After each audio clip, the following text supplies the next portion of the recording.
I wanted the standard to be higher. So I re-walked it through with them. I wanted to make sure that each kid was stepping off of the cone and creating his own space so he could take a touch forward towards the next pass and then play a firm, crisp pass. I'm pointing back to this kid at the line to follow his pass and be ready for the next pass because their job is not done, right? And now I'm saying that they need to be. To my first coaching point, I know I wasn't focusing on the focus group, but my left center back or my five was starting at the top of the 18, and I didn't want him to do that on goal kicks. I wanted him to start wide to open up more space so then the outside back on that same side, which is the 3, could get higher, and it would let the 6 and 8 operate more at the top of the 18 rather than my center back.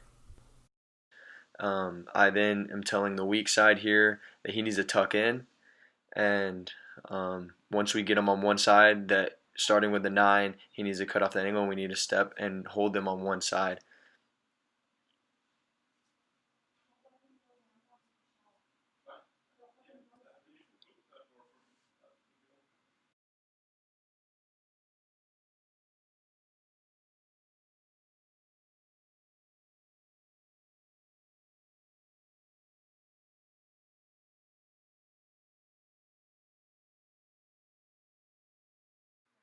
Here, I'm applauding my 8 for his unselfish movement. Although he didn't touch the ball, him pulling away opened the space for us as a team to be able to progress up the field. Here, I'm telling my left center back to be patient with the ball, not to force anything, and if no options are on his side, to find a way to switch the ball. And my right center back or my 4 was able to try to play a ball in between lines. I told him and applauded him on the pass choice as I thought it was the right pass, but he just needed to make sure the weight was proper so that the 8 could run in behind and be able to trap the ball.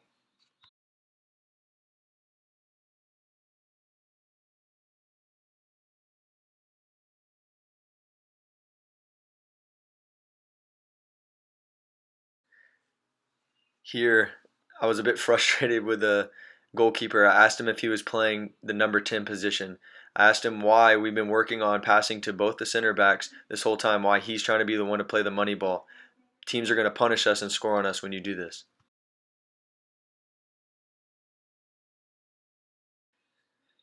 Here, I'm telling my right center back or my 4 to step up, how he, even though he doesn't feel that he's incorporated in the play, he needs to be holding the line and step up when the play is higher up on the field. Here, my number 4 asked me about spacing.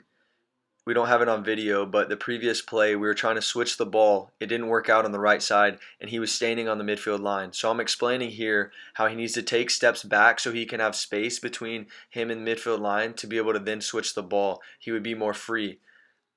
Looking back on it, I probably should have paused the sequence and gave him instruction because the play was still going on when he asked me this question. This is another coaching point that I had to make. Although the right back played a terrible ball in the middle of the field, my left center back dribbled across my 4 and my 2, and I asked him here, "What position are you playing?" He told me left center back.